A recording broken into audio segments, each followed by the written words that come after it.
Don't forget to like the video, share your thoughts or story in the comments, and subscribe to stay updated with our latest stories. Now, before I begin, tell me, where are you watching from? I'd love to know which cities and towns are joining me for this memory that stayed with me for years. It was a quiet Sunday afternoon, one of those days where the house seemed to sigh with contentment after a long week. The kettle hummed on the stove, and I had settled into the old armchair by the window with a book I'd been meaning to read for months. The leaves outside flickered gold and copper in the soft autumn light, and I felt that simple peace that comes when life slows down enough for you to notice the little things. That's when I heard the knock. It was steady, not urgent, but enough to make me set the book down and frown curiously. I wasn't expecting anyone. When I opened the door, there stood Daniel, my ex-husband's son. I hadn't seen him in years, not since the messy days after the divorce. He looked older, of course, taller, shoulders broader, carrying himself with that hesitant confidence young men wear when they're still figuring out the world. For a moment, we both just stared, as if trying to reconcile the people we remembered with the ones we saw standing there now. "Hi," he said, his voice deeper than I remembered. I hope I'm not intruding. Something about his tone disarmed me. It wasn't casual or careless. It was thoughtful, almost careful, as though he had rehearsed this moment on the way over. I invited him in, motioning toward the couch, and quickly made tea because that's what I do when I don't know what else to do. As the steam curled from the cups, he looked around my living room, noticing small things. The photographs on the mantel, the knitted blanket draped over the sofa, the vase of fresh chrysanthemums I had bought for myself. His gaze lingered in a way that told me he wasn't just looking. He was remembering. "I wasn't sure if you'd even want to see me," he admitted finally. But there were some things I wanted to say. I felt a ripple of nerves, but also curiosity. Daniel had always been polite, respectful, but distant. Back then, our relationship was shaped more by circumstance than choice. He was my ex-husband's son, and I was the woman married to his father. After everything fell apart, I assumed he tucked me away in the same box of memories as his father, something complicated, best left untouched. Yet here he was, sitting in my living room, his hands clasped together, his words hanging in the air like a question waiting for an answer. I smiled gently, trying to ease the tension. "Well, you're here now, and I'm listening." The kettle's warmth seemed to linger between us as silence stretched. It wasn't uncomfortable. It was thoughtful, the kind of silence where both people are gathering courage. He shifted slightly, his eyes meeting mine with a seriousness I hadn't expected. I braced myself, not for anger or blame, but for something else, something that felt heavier than casual conversation. And in that moment, as he drew a breath, I realized that whatever words he had brought with him, they weren't going to be ordinary. They were going to change how I remembered him, and maybe even how I remembered that entire chapter of my life. The room felt smaller and more intimate, as though even the walls leaned in to listen. I sat quietly, waiting for the story he had carried all this way, not knowing yet how much it would touch me. The moment Daniel began to speak, the tone of the afternoon shifted. His voice was steady, but carried a weight that pressed into the quiet of the room. He told me he had often thought about those years when I was married to his father, how confusing they had been for him as a boy trying to navigate loyalty and change. "I remember how kind you were to me," he said softly, staring into his cup of tea as though it held the memories. "You weren't perfect, none of us were, but you made the house feel warmer. And when you left, it was like someone had taken the light out of the rooms." I hadn't expected that. For years, I carried the belief that my presence in his life had been fleeting, maybe even disruptive. To hear that I had given him some sense of comfort back then was something I never thought I would be told. I swallowed the lump in my throat and tried to steady my hands on the cup. Daniel, I whispered, I'd always worried that leaving meant I was leaving you too. I thought you might have hated me for it. He shook his head quickly, his expression sincere. No, I understood more than you think. Dad had his ways, and well, you deserved better. I was young, but I could see it. And I guess part of why I came here today is because I didn't want those words to stay unspoken forever. The honesty in his voice pulled at something deep inside me. It wasn't just his acknowledgement of the past. It was the courage it took for him to say it now, face to face. The years of silence seemed to melt away, leaving us with nothing but truth, raw and unguarded. I asked him about his life, what he had been doing since. He spoke about school, about jobs he'd tried, about finding his own footing in a world that often seemed too large and unkind. His words carried the tone of someone still building himself, still searching for where he belonged, and I listened, every word filling me with a strange mixture of pride and sorrow. Pride for the man he was becoming, sorrow for the years we had missed.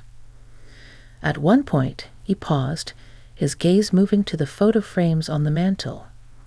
You kept them, he murmured, noticing an old picture tucked between newer ones, a photo of him as a boy, grinning at a summer picnic. Of course I did, I replied. You were part of my life. That doesn't just disappear. Something softened in his expression, as though that small detail gave him permission to trust what he had come to say. He leaned back, exhaling, and for the first time since stepping through the door, I saw a lightness in him. As the conversation flowed, I realized that what was unfolding wasn't just about the past. It was about healing. Both of us had carried pieces of that broken time, fragments that had weighed us down in silence. And now, with tea cooling in our cups and the fading light outside, we were gently setting those pieces down. The air between us grew easier, almost warm. We laughed at small memories, like the time the dog had stolen his sandwich or when the power had gone out, and we had all sat around candles, making up silly stories to pass the time. Those moments came back like old songs you didn't know you still remembered. By the time the evening shadows began to stretch across the room, I realized something important. His visit wasn't just about words left unsaid. It was about connection, about reclaiming a bond neither of us knew had survived the years. And in that quiet realization, I felt a kind of peace I hadn't touched in a long time. As the evening deepened, Daniel's words began to carry an even greater weight. It wasn't just about memories or the comfort of looking back. It was about what those years had meant to him in shaping the man he had become. He shifted in his seat, his hands loosely clasped, his gaze steady on me. I don't think I ever told you this, he began, but you were the one who taught me that listening mattered more than speaking.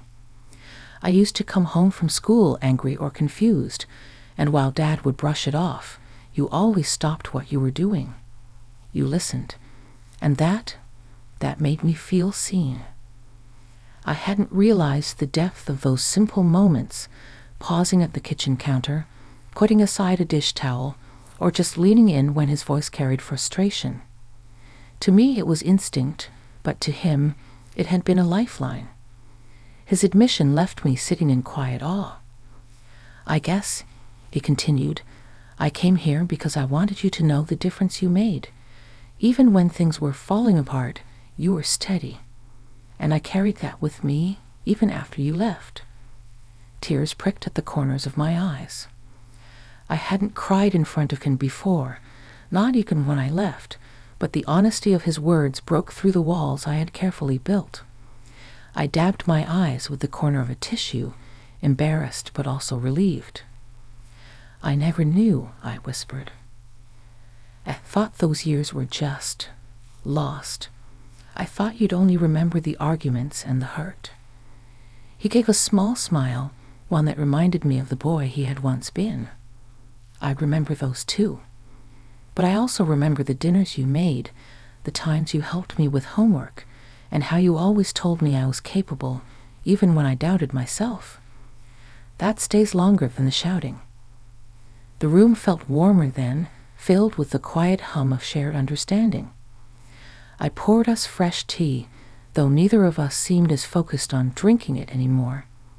It was more about the gesture, the comfort of knowing we were still sitting together, still bridging the years with honesty.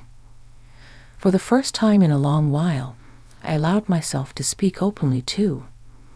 I told him how I had carried guilt, how I had worried that leaving his father had also meant abandoning him, and how often I thought of him in the quiet moments of my life. My voice trembled as I admitted that I had kept that old photo not out of nostalgia, but out of love. Love for a boy who had once been part of my everyday world. His eyes softened, and I could see that he was absorbing every word. "I think I needed to hear that," he said gently, "because for a long time I wasn't sure what I meant to you." I leaned forward, my hand resting lightly on the arm of the couch between us. "You meant more than you'll ever know, Daniel, and I'm grateful you came today to remind me of that." We sat in silence again, but this time it wasn't heavy. It was full, rich with everything that had just been spoken. The ticking of the old clock on the wall, the faint rustle of leaves outside, the gentle settling of the house around us. It all felt like part of a larger rhythm, one that carried us both into a new chapter neither of us had expected. As night settled, I sensed that what had begun as an unannounced visit was turning into something far deeper, a reunion of spirits, a chance for both of us to lay down burdens and see one another with new clarity.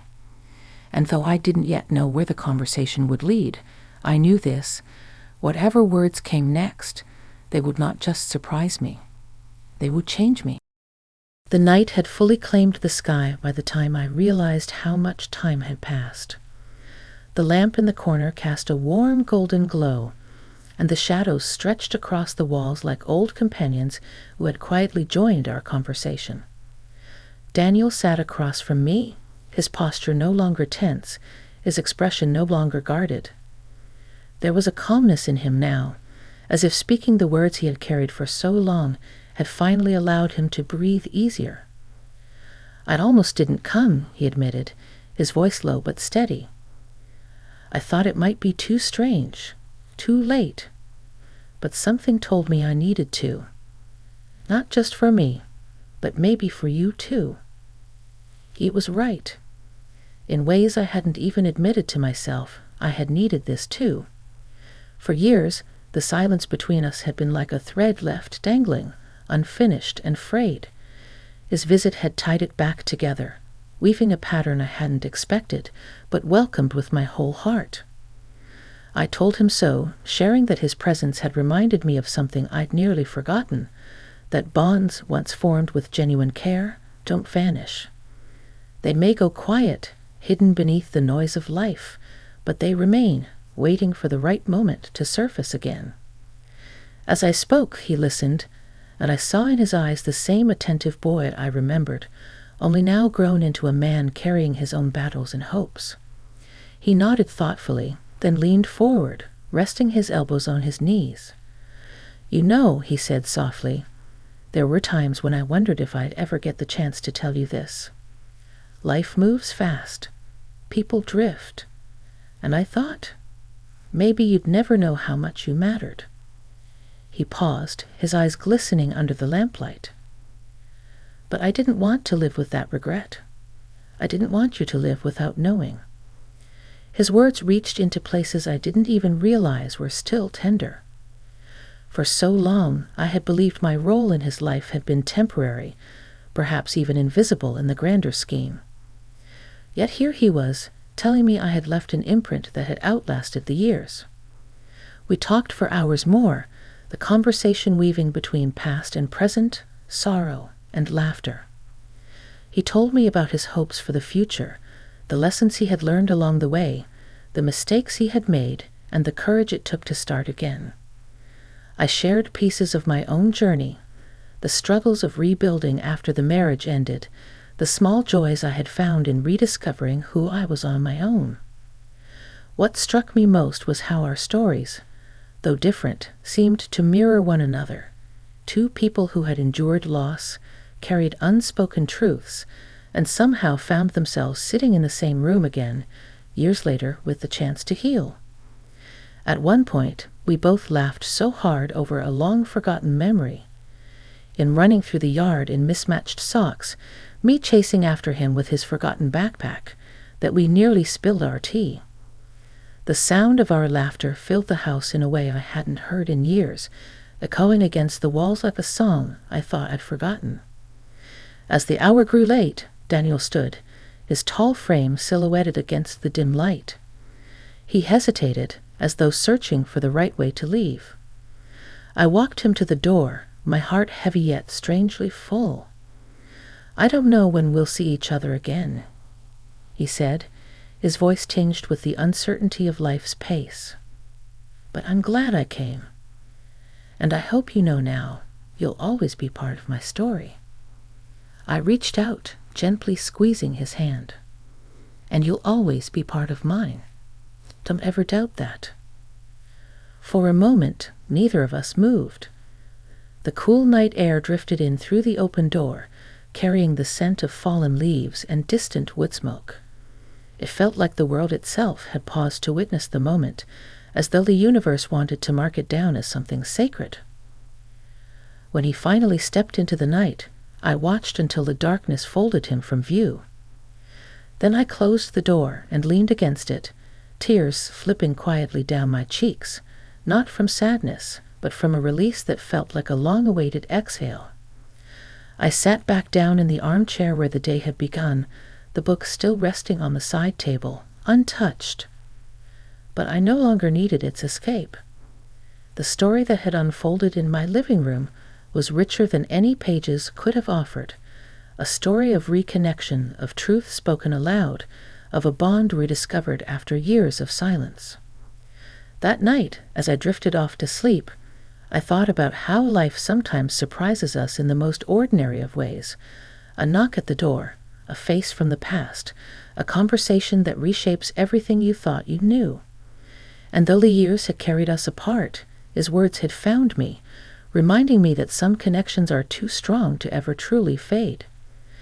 It was a memory that would stay with me for years, not as a story of loss, but as a story of unexpected grace. And in that grace, I found something I hadn't realized I was still searching for: peace.